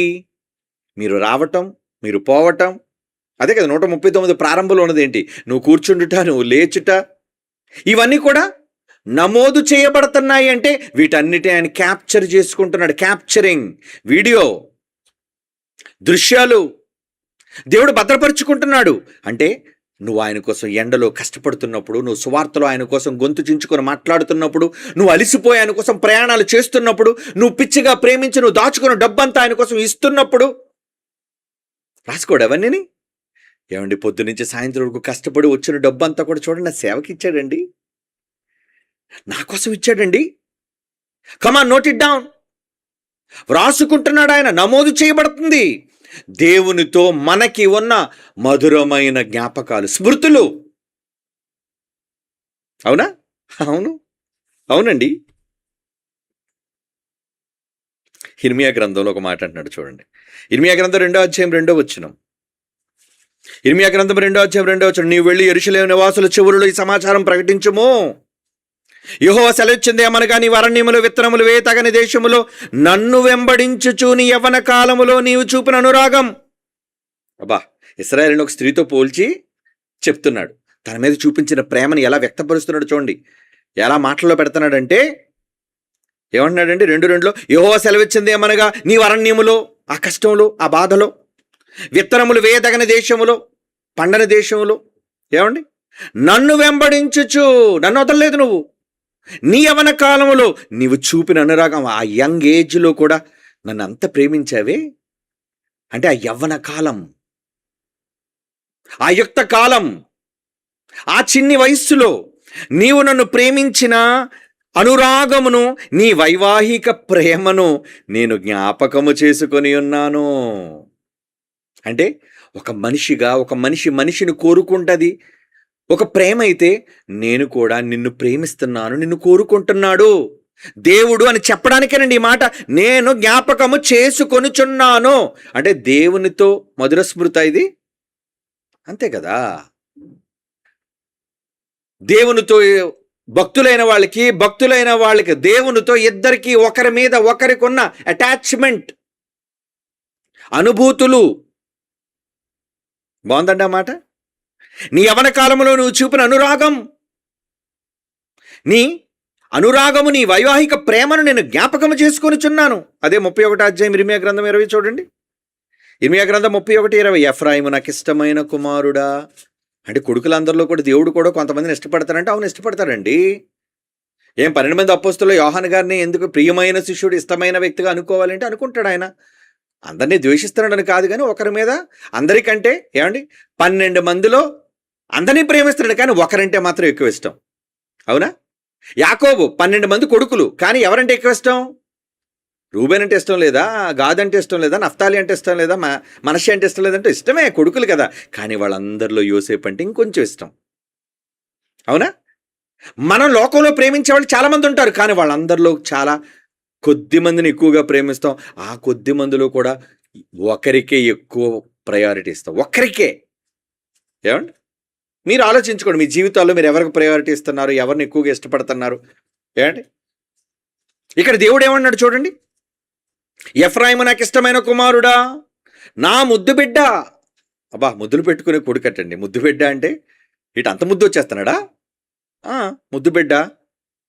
నేను అతనికి విరోధముగా మాట్లాడినప్పుడు అతని జ్ఞాపకం నన్ను విడవకున్నది. ఏంటి, నీకు దేవుడుగా నీకు ఎవరితో జ్ఞాపకం వదలలేకపోతున్నావు? నువ్వు నేను మర్చిపోలేకపోతున్నాను. ఆ విషయాలన్నీ కూడా నాకు పదే పదే గుర్తొస్తున్నాయి. అయ్యా, నీకు విరోధంగా మాట్లాడాలని నేను అనుకుంటున్నప్పుడల్లా ఏమంటున్నాడు? అతనిని జ్ఞాపకము నన్ను విడవకున్నది. నేను మర్చిపోలేకపోతున్నాను నిన్ను. కొందరు ఉంటారు కదండి, భర్త భార్యను విడిచిపెట్టి వెళ్ళిపోతుంది. ఏమండి, భర్తను విడిచిపెట్టి భార్య వెళ్ళిపోతుంటుంది, భార్యను విడిచిపెట్టి భర్త వెళ్ళిపోతుంటుంది. కానీ కొంతమంది కఠినులే, కొంతమంది వదిలి వెళ్ళిపోతారు. కానీ విడిచిపెట్టి కొందరు, ఇద్దరిలో ఒకరు మాత్రం ఎప్పుడు వాళ్ళ జ్ఞాపకాల్లో ఉంటారండి. వాళ్ళు మర్చిపోలేకపోతుంటారు. ఎందుకంటే నా భార్య, నా పిల్లలు. బ్రేకప్ చెప్పు వెళ్ళిపోయిన ప్రియులు ఇద్దరిలో ఒకరు మర్చిపోతారేమో, కానీ ఒకరు మాత్రం, కొన్ని సందర్భాలు ఇద్దరు మర్చిపోతారులేండి, అది వేరు. కానీ నిజంగా హృదయపూర్వకంగా ప్రేమించిన వాళ్ళు కొందరైతే ఒకరు వదులుకోలేరు, మరిచిపోలేరు. ఆ స్మృతులు ఎప్పుడూ కూడా మన మనస్సులో ఉంటూనే ఉంటాయి. దేవుడు కూడా అలాగే ఉన్నాడండి. వన్ సైడ్ లవ్ అయింది, వన్ సైడ్ లవ్. అంటే మనం ప్రేమించామని ఆయన మనల్ని ప్రేమించలేదు, మనం ప్రేమించకపోయినా ఆయన మనల్ని ప్రేమించాడు. True love. ఎవరో ఆయన ప్రేమిస్తేనే ప్రేమించడం గొప్ప విషయం కాదు. మిమ్మల్ని ప్రేమించే వాళ్ళని ప్రేమిస్తే మీకు ఏం గనం అన్నాడు. కనుక మనం ఏదో దేవుని ప్రేమిస్తున్నామని మనల్ని ప్రేమిస్తున్నానంటే కాదు. మనం ఆయన ద్వేషిస్తున్నా, మనం ఆయన ప్రేమించకపోయినా ఇంకా మనల్ని పిచ్చిగా ప్రేమిస్తున్నాడే. అదండి ఆయనకు మన మీద ఉన్న ఇష్టం. ఎంత ఇష్టాన్ని పెంచుకున్నాడో మన మీద, మనం వదులుకోలేకపోతున్నాడట. ఎఫ్రాయిము నా ముద్దు బిడ్డ, నేను అతనికి విరోధముగా మాట్లాడినప్పుడల్లా తన జ్ఞాపకం నన్ను విడువకున్నది. ఇంకా మాట్లాడాడు చూడండి, అతను గూర్చి నా కడుపులో చాలా వేదనగా ఉన్నది, తప్పక నేను అతను కరుణింతును. ఇది యెహోవా వాక్కు. అంటే యెహోవా కడుపు ఉందా? ఏమండి, నా కడుపులో చాలా వేదనగా ఉందంటే అక్కడ భావన ఏం చెప్తున్నాడు? కడుపులో వేదన ఉండడం అంటే ఏమిటి? ఒకరిని గూర్చి మనకు దుఃఖం వచ్చినప్పుడు ఎక్కడ బాధ కలుగుతుంది చెప్పండి? ఒకటి గుండెల్లో, 2 కడుపు నిండా దుఃఖం పీకిస్తుంటుందండి కడుపు. ఒకరిని గూర్చి ఏడుపు వస్తున్నప్పుడు మన కడుపు బెగబట్టబడుతుంది. ఒకరిని గూర్చి బోరున విలపిస్తున్నప్పుడు, ఒకరిని కావాలి అని మనం కోరుకుంటున్నప్పుడు కడుపు తరుక్కుపోవడం అంటారు దాన్ని.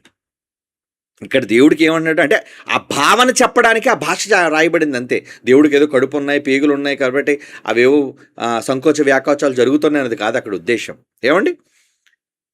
ఏమంటున్నాడు? అతని గురించి నా కడుపులో చాలా వేదనగా ఉన్నది, తప్పక నేను అతను కరుణింతును. ఇదే యెహోవాకు.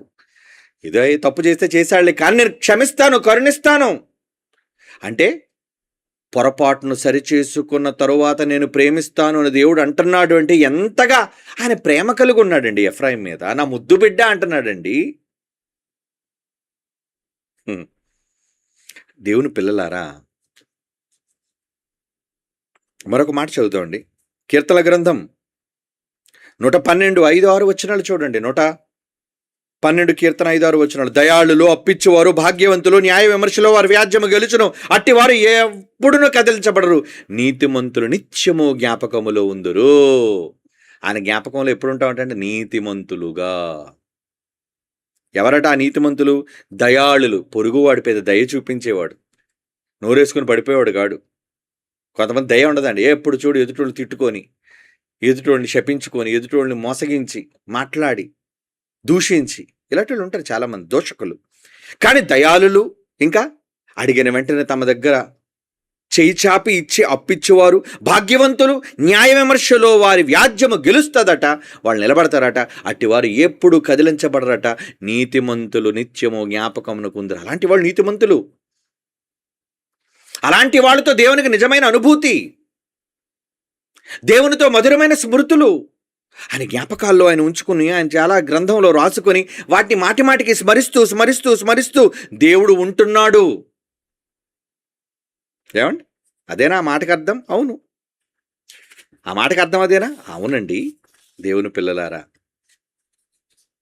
ఒక మాట నిజంగా బైబిల్లో దేవుడు రాయించినప్పుడు చూచి,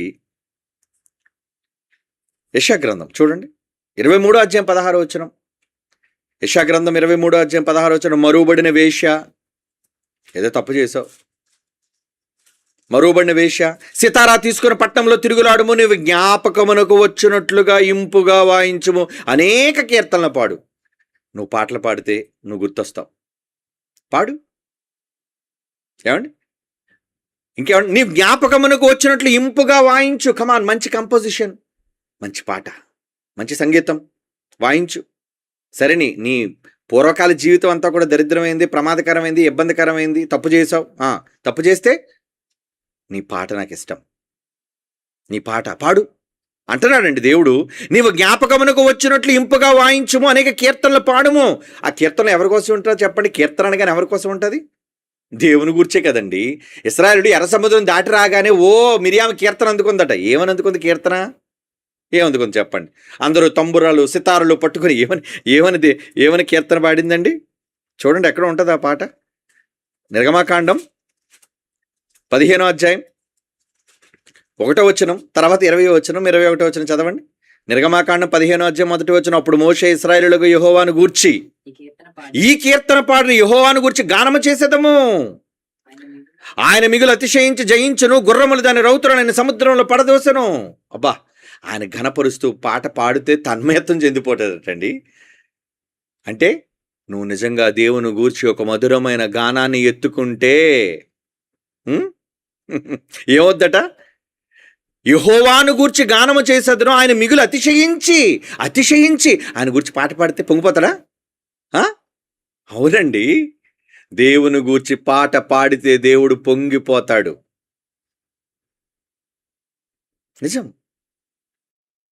నిజమండి. ఏంటి ఆ పాట? 20 వచనం. మరియు అహరోను జయించను, గుర్రమును దాని రౌతునమును, ఏమండి, సహోదరియు ప్రవక్తయు మిరియాము తంబుర చేత పట్టుకుని స్త్రీలందరూ తంబురలతో నాట్యములతో ఆయన వెంబడింపు వెళ్ళగా, మిరియాము వారితో కలిసి ఇట్లను పల్లవి ఎత్తి పాడును, యెహోవాకు గానము చేయడి, ఆయన మిగులు అతిశయించి జయించను, గుర్రములు దాని రౌతులను సముద్రములో పడద్రోసెను. అంటే మనం రాసే కీర్తనలో ఎవరుంటారు? ఇప్పుడు మన పాటలు ఉన్నాయండి. రేపు రాబోయేది 25th ఆల్బమ్, 25వ ఆల్బమ్. సుందర శబ్ద లేఖనమాలని తొలి ఆల్బమ్ మొదలుకొని ఈ సంవత్సరం విడుదలైన ఆల్బమ్ 2026, 24 ఆల్బమ్స్ అయ్యాయి. 2027 25th ఆల్బమ్ రాబోతుంది. చెప్పమంటారా? నిజంగా అద్భుతమైన పాటలు. ఏమండి, మీ పాటల కోసం మీరు గొప్ప చెప్పుకుంటున్నారనేది కాదండి. ఎందుకంటే అసలు నాకు పాటలు చేయడము రాదు, నాకు పాటలే తెలియదండి. సంగీతంలో నాకు ఏమాత్రం అనుభవం లేదు. జాన్సన్ గారంటే ఆయన మొదటి నుంచి సంగీత సింహగా ఉన్నాడు కాబట్టి ఆయనకి అన్నీ తెలుసు. కానీ నాకు ఏమొచ్చని సడన్గా ఆయన వెళ్ళిపోయేసరికి నా మైండ్ అంతా బ్లాంక్ అయిపోయింది. బైబిల్ ఓపెన్ చేసి పాటలు వస్తాయా, ఆయన చేసిన లాంటి పాటలు రాగలవా అని ఒక బెంగ తినేసేదండి నన్ను. ఏదో అప్పుడైతే పూర్తిగా ఆయన రాసిన పాటలు కొన్ని ఉన్నాయి కాబట్టి ప్రారంభంలో దించేసాం. కానీ ఇప్పుడు లేవే. చేసుకుంటూ వెళ్తే ఎన్ని ఉంటాయి ఆయన పాటలు? లేవు. మీరు నమ్మరు, రేపు త్వరలో మీకు దించబోతున్న చూడండి ఒక మంచి ప్రోమో. ఫస్ట్ ప్రోమోతోనే మీరు మీ మనస్సులు హత్తుకోబడతాయి. ఎందుకంటే టోటల్ మెలోడీ ప్యూర్గా మీకు నచ్చి తీరుతాయి 100%. నేను ఎందుకు చెప్తున్నానంటే ఇంత దృఢంగా నేను ఎందుకు చెప్పగలుగుతున్నానంటే మనం రాసే కీర్తన ఆయన కోసం, మనం దించే పాటలు ఆయన కోసం. అలా ఆయన కోసం పాటలు రాస్తే ఆయన తన్మయత్వం చెందిపోతాడండి. నిజంగా రాసే భాగ్యాన్ని నాకు వచ్చిందా, అని నేను చాలా సంతోషిస్తున్నానండి. ఒకప్పుడు నేను బెంగపడేవాడిని, ఎలా చేయాలి అనేది, ఎలా రాయాలి నాకు తెలీదే అనుకున్నప్పుడు, ఆయన లాంటి పాటలు చేయగలమా అని అనుకున్నప్పుడు, తర్వాత ఎలాంటి పాటలు చేశామో నేనేం చెప్పనవసరం లేదు. మీరే స్వయంగా మీ చెవులతో విన్నారు. జైకొట్టు యేసు జాన్సన్ గారు రాసిన పాట ఏం కాదు అది. ఏమండి? జాన్సన్ గారు చూనేమి కాదు అది. కానీ మనం చేయగలిగాం, ప్రపంచమంతా ఆయన కీర్తిని చాటించగలిగాం అంటే దేవుడు మనకు అవకాశం ఇచ్చాడు. కారణం సగర్వంగా చెప్పుకుంటాం ఏమని, నేను దేవునికి ప్రియుడను. అందరూ ఆయన కోసం పాటలు రాయలేరు, అందరూ ఆయన గణపరచలేరు, అందరూ ఆయన కోసం కొత్త కీర్తన పాడలేరు. పాత కీర్తన పాడడం కాదు, మాటికి ఒక క్రొత్తదనం, పాటల్లో క్రొత్తదనం, మాటల్లో క్రొత్తదనం, రాగాల్లో క్రొత్తదనం. రేపు దించబోయే తొలి ప్రోమో కూడా మీ మనస్సులోని హత్తుకుంటుంది. మీరు అందరూ అంటారు, నేను ముందే చెప్తున్నాను, రాసి పెట్టుకోండి. అది విన్న తర్వాత మీరు అందరూ కానీ బహుశా వీలైతే వచ్చే ఆదివారానికే నేను దాన్ని రిలీజ్ చేయడానికి చూస్తాను. ఎందుకంటే లేట్ చేయడం ఎందుకంటే ఒక్కొక్కటిగా మీరు నమ్మరండి. ఒకప్పుడు 2-3 పాటలకే కష్టమయ్యేది, ఇప్పుడు 12 పాటలు క్యూలో ఉన్నాయండి. అలాగే 12 పాటలు దించుతారండి కాదు, ఇందులో ఏది ఎంచాలి, అన్నీ బాగున్నాయి, అన్నీ మంచి ట్యూన్స్ వచ్చేసాయి, అన్నీ మంచి అర్థాలతో ఉన్నాయి. ఇందులో సెలెక్ట్ చేసి ఇప్పుడు మంచివి దించాలి. ఇప్పుడు ఆ డైలమాలో ఉన్నానండి నేను. నా దగ్గర డబ్బు లేదు కానీ, లేదా పాటలన్నీ దించేద్దాను. మరి ఇప్పుడు 12 పాటలు దించేస్తే తర్వాత ఎలాగంటే రానియండి, ఇంకా వస్తూనే ఉన్నాయి పాటలు, కీర్తనలు వస్తూనే ఉన్నాయి. అందమైన గానాలతో, అందమైన అర్థాలతో దేవుని ఘనపరిచే విధంగా ఊరుతున్నాయండి. ఓటల ఊరటమే. ఇది ఎవరు మనుషుల వల్ల కలిగినది కాదు, ఇది సాక్షాత్తు దేవుడే తనకిష్టమైన వాళ్ళతో ఎవరితోనో నేను చేయించుకుంటాడు. దానికేం విద్య రావాలా? ఏమండి? పేతురు గారు మొదటి ప్రసంగంతో 3000 మందికి బాప్తీసం ఇచ్చాడంటే ఆయన పామరుడండి. 150 అక్షరం రాదు, చదువు లేదు ఆయనకి. ఎవరైనా చేపలు పట్టుకునేవాడు. మరి చేపలు పట్టుకునే జాలను ఎంత గొప్ప ప్రసంగం ఎలాగండి చేశారని అందరూ ఆశ్చర్యపోతున్నారంటే, దేవుడు తలుచుకుంటే ఏ విద్య రాని వాడితోనైనా, ఎందులో అనుభవం లేని వాడితోనైనా ఏమైనా చేయించగలడు. అది మీరు నమ్మాలి. దానికి నేను సాక్ష్యమే. నాకు సంగీతంలో సరిగంపాదనసలు సరిగ్గా రావు. ఏమండి? మరి ఎలా చేయగలుగుతున్నావు? నేనే సంగీతం నేర్చుకోలేదే. జాన్సన్ గారు అయితే సంగీతం నేర్చుకున్నారు. నేను ఎక్కడ సండే ఏమండి సింగింగ్ స్కూల్కి కానీ లేదా మ్యూజిక్ క్లాస్కి కానీ నేను వెళ్ళలేదు. ఎలా చేయగలుగుతున్నావు? ఆయన ఇచ్చాడు. నాకేమున్నది, గొప్పతనం ఏముంది? నేను పామరుణ్ణి అందులో, కానీ పండితుడుగా ఆయన చేస్తున్న పనులు ఏవైతే ఉన్నాయో నాకు అర్థమవుతుంది. Yes, he's loving me. నన్ను ప్రేమిస్తున్నాడు ఆయన. ప్రేమిస్తున్నాడు గనుకనే నేను చేయగలుగుతున్నాను. ఆయన చేయించగలుగుతున్నాడు నాతో. అందరితో చేయిస్తాడా? ఆయన ప్రేమను పొందాలి. పొందాలి అంటే నువ్వు ఆయన గురించి ఆలోచించాలి, ఆయన గురించి తప్పించాలి. నిజమండి. అందుకే ఏమంటున్నాడు? నువ్వు జ్ఞాపకమునకు వచ్చినట్లు ఇంపుగా వాయించు. నువ్వు వాయిస్తే నాకు గుర్తొచ్చేస్తావురా అన్నాడు. నువ్వు నా కోసం పాడితే గుర్తొస్తావు నాకు, నువ్వు వాయిస్తే నాకు గుర్తొస్తావు, నువ్వు ఇంపుగా ఏది చేసినా నాకు నచ్చుతుంది. అందుకే దెబోరా పాట పాడింది, మిరియాము పాట పాడింది, దావీదు కీర్తన పాడాడు, మోషే కీర్తన పాడాడు. మరి ఎన్ని కీర్తనలు లేవు చెప్పండి? సొలొమోను కీర్తనలు లేవా? కీర్తనలు అంటే అన్ని పాటలే, వాక్యాలు కావవి.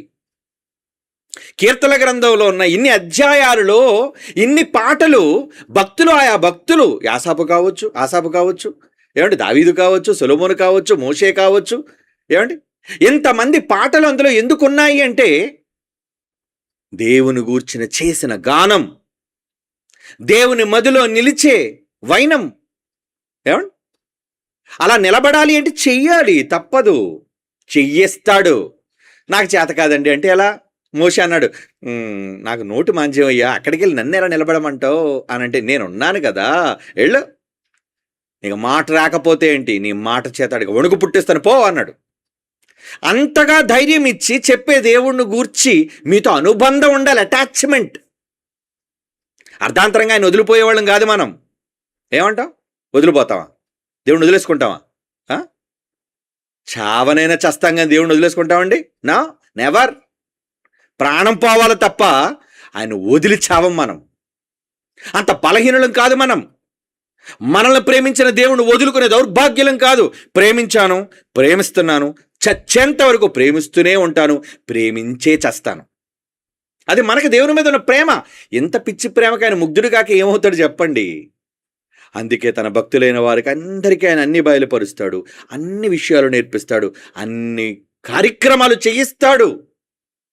అది నమ్మాలి. ఆ టైం వచ్చినప్పుడు అది జరుగుతుంది. అది జరగాలి అంటే దేవునితో నీకున్న స్వీట్ మెమరీ. జాన్సన్ గారు చాలా మెమరీస్ కూర్చేసుకున్నారు దేవుడితో. రాత్రి పగలు పనులు చేసి, పాటలు పాడి, రచించి, ఎన్ని పాటలండి. ఇంచుమించు ఆయన రాసినవి 25 ఆల్బమ్లన్నీ 25 ఆల్బమ్స్లోని పాటలు ఆయన దించాడు అంటే ఇవన్నీ ఆయన స్మృతులు కావా? దేవుడు ఆయన గురించి గ్రంథంలో రాసుకున్నవి కావా? మీరేం చేశారు? ఆయన మీకోసం ఏం చేశాడని రాసుకున్నాడు. మీరు ఆయన కోసం ఏం చేస్తున్నారని ఆయన రాసుకుంటాడు. చెప్పండి, ఆలోచిస్తున్నారా ఏ రోజైనా మీరు? ఆలోచించాలి. ఆలోచించాలండి. ఆలోచించకుండా మీరు ఆయన మదిలో నిలుచోలేరు. యెషయా గ్రంథం 49:14 అండి. యెషయా గ్రంథం 49:14 సీయోను యెహోవా నన్ను విడిచిపెట్టి ఉన్నాడు గనుక ప్రభువు నన్ను మరచి ఉన్నాడని అనుకొనుచున్నది. నేను మర్చిపోయాను అనుకుంటున్నావా? మనుషులు అనుకుంటారు కదా, నన్ను మర్చిపోయారండి అనుకుంటారు. No, never. నిజంగా ప్రేమించేవాళ్ళు ఎప్పుడు మరిచిపోరు. That is true love. దేవుడిది ట్రూ లవ్. మనుషుల ప్రేమ స్వార్థపరమైన ప్రేమ, అవకాశవాదమైన ప్రేమ. కానీ దేవుడిది అలా కాదు కదా. ఏమంటున్నాడు? సియోను యెహోవా నన్ను విడిచిపెట్టి ఉన్నాడు అని, ప్రభువు నన్ను మరిచి ఉన్నాడు అని అనుకొనుచున్నది. పిచ్చిది అనుకుంటుంది. కానీ స్త్రీ తన గర్భమును పుట్టిన బిడ్డను కరుణింపకుండా తన చంటి పిల్లను మరుచునా? ఒకళ్ళు వాళ్ళైనా మరిచిపోదురేమో కానీ నేను నిన్ను మరువను. ఏంటి అటాచ్మెంట్? ఏంటి ఆ జ్ఞాపకం? ఎందుకు నన్ను మర్చిపోలేకపోతున్నానంటే 16వ వచనం చెప్తున్నాడు చూడుము, నా అరచేతుల మీదనే నిన్ను చెక్కి ఉన్నాను. చేతులు చెక్కేశాడా? అంటే చేతుల్లో మిమ్మల్ని గూర్చి చెక్కుకునేటంతటి జ్ఞాపకమా? చెక్కేవి చెరిగిపోనివి కదండి. రాతి మీద చెక్కినవి జరిగిపోతాయా? పోని బండలు పగిలిపోయి చెరిగిపోవచ్చండి, అరిగిపోయి చెరిగిపోవచ్చండి. కానీ దేవుడి చేతిలో ఉన్న రాతలు చెరుగుతాయా? చెరగవే. అంటే చెరగని వాటిగా దేవుడు రాసేసుకున్నాడా? మీకోసం రాసేసుకున్నాడు. మరి నువ్వు మర్చిపోతున్నావేమో కానీ ఆయన నిన్ను మర్చిపోలేకపోతున్నాడు. నువ్వు స్వార్థపరుడైపోయావు, నువ్వు స్వార్థపరురాలు అయిపోయావు. నీ స్వార్థ చింతనతో దేవుడిని వదిలి వెళ్ళిపోతున్నావేమో కానీ ఆయన నిన్ను వదులుకోలేకపోతున్నాడు అన్నది నగ్న సత్యం. ఎందుకంటే ఆయనకు నీతో ఉన్న అనుభూతి, నీతో ఉన్న సంబంధం అలాంటిది. ఆయన పెంచుకున్నాడు అలాంటి సంబంధం. ఆ మధురమైన స్మృతులన్నీ కూడా ఆయన ఏమంటున్నాడు? జ్ఞాపకాలలో ఉంచుకున్నాడట. ఇంకా ఒక మంచి మాట చూస్తే అండి, యెషయా గ్రంథం 62:7 చూడండి. యెషయా గ్రంథం 62:7. యెషయా గ్రంథం 62:7 ఇక్కడ ఏమంటున్నాడు చూడండి దేవుడు, యెహోవా జ్ఞాపక కర్తరాలా విశ్రమింపకుడి. యెహోవా జ్ఞాపకం చేసే జ్ఞాపక కర్తలు ఉన్నారేంటి అంటే మీకోసం తన పిచ్చి ప్రేమను ఎలా చెప్తుండంటే కొంతమందిని అపాయింట్ చేసుకున్నాడు అంటే, రే ఇతని కోసం నాకు జ్ఞాపకం చేస్తుండాలి మీరు. అప్పుడప్పుడు మనం అంటుంటాం, రేపు తెల్లవారు నాకు పని ఉంది, కొంచెం జ్ఞాపకం చేయి. నువ్వు మర్చిపోకుండా జ్ఞాపకం చేయాలి. అందుకే మనుషులు ఒకళ్ళు మర్చిపోతారేమని ఈ మధ్యన రిమైండర్లు పెట్టేసుకున్నారు. ఏంటి? మొబైల్ రేపు ఈ పని ఉంది, రేపు ఎక్కడికి వెళ్ళాలి, ఆ టైం పెట్టేసరి కీ కొడుతుంటుంది అది అలారం. మీరు లేవాలన్నా, పని చేయాలన్నా, కలవాలన్నా, అపాయింట్మెంట్ ఇవ్వాలన్నా మీకు జ్ఞాపకం చేస్తుంటుంది. అది నిజమైతే ఇక్కడ యెహోవా ఏమన్నాడు చూడండి, యెహోవా జ్ఞాపక కర్తలారంటే దేవుడు జ్ఞాపకం చేసేవాళ్ళు ఉన్నారా? పెట్టుకున్నాడట ఆయన. చూడండి ఎవరి కోసం జ్ఞాపకం చేయాలి ఆయనకి? ఆయన యెరూషలేమును స్థాపించు వరకు, లోకమంతటా దాన్ని ప్రసిద్ధి కలుగజేయ వరకు ఆయన విశ్రమింపనీయకుడి. అసలు దేవుని విడిచిపెట్టకండి. మాటికి చెప్తుండండి. యెరూషలేము అంటే ఎవరు? మీరేనండి. పరలోకం నుంచి దిగి వచ్చే యెరూషలేము పెండ్లి కుమార్తె. తన ప్రజలు యెరూషలేము వాసులు. ఆ రోజు యెరూషలేము వాసులు వాళ్ళైతే ఈరోజు నూతన యెరూషలేము వాసులు మీరు. ఆ యెరూషలేము కోసం ఏమన్నాడండి? ఆయన యెరూషలేమును స్థాపించే వరకు, లోకమంతటా దాన్ని ప్రసిద్ధి కలుగజేయ వరకు ఆయన విశ్రమింపనీయకుడి. అంటే జ్ఞాపకం చేసే జ్ఞాపకర్తలు ఉన్నారా? మాటికి చెయ్యండి నష్టపెట్టేవాళ్ళు అనమాట వీళ్ళు. మన భాషలో చెప్పుకోవాలంటే అబ్బబ్బబ్బా గుర్తుందలేరా బాబు, ఎందుకు అన్నిసార్లు చెప్తావు? అలా దేవుడికి జ్ఞాపకం చేసే జ్ఞాపకకర్తలు పెట్టేసుకున్నాడట ఆయన. ఎంత గొప్ప విషయం అంటే మీకోసం మరిచిపోకూడదని పదే మీరు తన జ్ఞాపకాల్లో ఉండాలని, మీకోసం తాను ఏదో చెయ్యాలని తనకి జ్ఞాపకం చేయమని కూడా చెబుతున్నాడట. అలాగని దేవుడు మతిమరుపు అంటే కాదు. అక్కడ మీ మీద తనకున్న ప్రేమను చెప్పడానికి జ్ఞాపకకర్తలను కూడా నేను పెట్టుకున్నాను అంటున్నాడు. ఎంత ప్రేమ! ఏవండి? అవును. అలా జ్ఞాపకం ఉంచుకోడైనంత పనిని మీరు భూమి మీద చెయ్యగలగాలి. అది దేవునితో మీరు చేసే మధురమైన స్మృతులు, తన పుస్తకంలో లిఖించబడే స్మృతులు. ఆ స్త్రీలు క్లెమెంతుతోనూ ఇతర సహకారులతోనూ ఏం చేశారట? సువార్త పనిలో నాతో పాలివారుగా ఉన్నారు కదా, కమాన్ రాయ్. ఏమండి, ఈరోజు మనం దించే పాటల కోసం ఎంతమంది సహకారం అందిస్తున్నారంటే దేనికి? ఇంపుగా వాయిస్తే ఆ పాటలో మీరు పాలిభాగస్తులైతే దానివల్ల మీరు దేవునికి జ్ఞాపకంలో ఉంటారు. ఏమని? కొన్ని పాటలు మన మనసు నుంచి వెళ్ళిపో కదండి. కొన్ని పాటలు చాలా మనసుకు హత్తుకుంటాయి. ఆ పాటలు మనం మర్చిపోం జీవితంలో ఎప్పుడు కూడా. ఏమండి? కొంతమంది అయితే కంఠోపాఠంగా పాడుతుంటారు కొన్ని పాటలు. అలా దేవునికి సంబంధించిన పాటలను చేయటంలో ఎంతమంది తమ సహకారాన్ని అందిస్తున్నారో ఇందర మనం చదువుకున్నట్లుగా అలా ఇంపుగా వాయించే వారి కీర్తనను గూర్చి ఆయన ఏమిటంటే మరిచిపోడట. జ్ఞాపకము వచ్చినట్లు ఇంపుగా వాయించు అంటే తనను గూర్చి పాడే పాటల కోసం తన జ్ఞాపకాలలో ఉండేటట్లుగా ఎంతమంది ప్రోత్సహిస్తారో పాటనే మర్చిపోతున్నాడనా? కాదు, పాటకు ప్రోత్సహించే వాళ్ళని మర్చిపోడని అర్థం. రాసేవాడు, కూర్చేవాడు, సహకరించేవాడు. ఎందుకంటే ప్రజలు మాటల కన్నా పాటలను ఎక్కువ ఇష్టపడుతున్నారు. అది వాళ్ళ బలహీనత. సంగీతంతో మిళితమైన పాటను ఇష్టపడతారు. గంట ప్రసంగం వింటాడా? నో. అలాంటిది దేవుడు కూడా పాటలంటే ఇష్టం. ఏమంటే దేవుడు కూడా పాటలంటే ఇష్టం. లేదంటే గాన ప్రతిగానాలు ఎందుకు చేయాలి? ఆయన కూడా ఆర్కెస్ట్రా పెట్టుకోవాలా? ఏమండి? పైన దేవదూతలందరూ కూడా ఎంతగా ఆయన గానం చేయాలంటే ఆయనకు కూడా చాలా మ్యూజిక్ అంటే ఇష్టం. ఆ మ్యూజిక్ను భూమి మీద మీరు కూడా తన గూర్చిన ఖ్యాతిని చాటించడానికి మీరు పాటలుగా కూర్చి మీరు చెబితే మీరు జ్ఞాపకంలో ఉంటారు ఎప్పుడు. అది ఎంత మాట, నీవు జ్ఞాపకమునకు వచ్చినట్లుగా ఇంపుగా వాయించి అనేక కీర్తనలు పాడమంటున్నాడు. యెషయా 23:13 ఇందరూ మనం చదువుకున్నాం కదా. ఆ సహకారుల పేర్లంతా కూడా నేను రాసేసుకున్నాను. నా జ్ఞాపకంలో ఉన్నారు వాళ్ళందరూ నా జ్ఞాపకాల్లో ఉన్నారు. ఎందుకంటే వాళ్ళు నన్ను గురించి గానం చేస్తున్నారు, నన్ను గురించి చెబుతున్నారు, నన్ను స్తుతిస్తున్నారు, నన్ను కీర్తిస్తున్నారు. అవేనండి దేవునికి మనకి మిగిలే మధురమైన స్మృతులు. మనుషులతో పెట్టుకునేవి కాదండి స్మృతులు. దేవునితో చచ్చే లోపు దేవునితో నీతో దేవునికి మీరు సంపాదించుకోవలసిన స్వీట్ మెమరీస్. ఓకే, ట్రై చేయండి. ఎప్పటి నుంచైనా కాన్సన్ట్రేట్ చేయండి దాని మీద. మధురమైన స్మృతులు దేవునితో పొందడానికి, దేవుని మదిలో నింపడానికి, మీరు ఉండడానికి, పనులు సహకరించడానికి, పనులు ప్రోత్సహించడానికి. కమాన్, కూర్చుకోండి మీ పనులు. Okay, God bless you. కళ్ళు మూసుకోండి, ప్రార్థన చేసుకుందాం.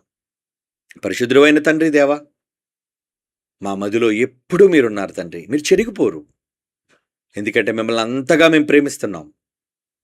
మాకంటే ఎక్కువగా మీరు మమ్మల్ని ఇంకా అమితంగా ప్రేమిస్తున్నారు. అందుకే యోగ్యత లేని మాకు కూడా, అర్హత లేని మమ్మను కూడా అనేక విషయాలలో మీరు ప్రోత్సహించి మాకు నేర్పించి ముందుకు నడిపిస్తున్నారు. అందుకు కృతజ్ఞతలు దేవా. ఊపిరి పోయినంత వరకు శాశ్వతంగా మీతో ఎన్నో మధురమైన స్మృతులను మేము సంపాదించుకొని భూమి మీద ప్రాణం విడిచే భాగ్యాన్ని నీ దాసులుగా మాకు అనుగ్రహించండి. క్రీస్తు వారి పరిశుద్ధ నామంలో ప్రార్థన వేడుకొనుచున్నాము తండ్రి.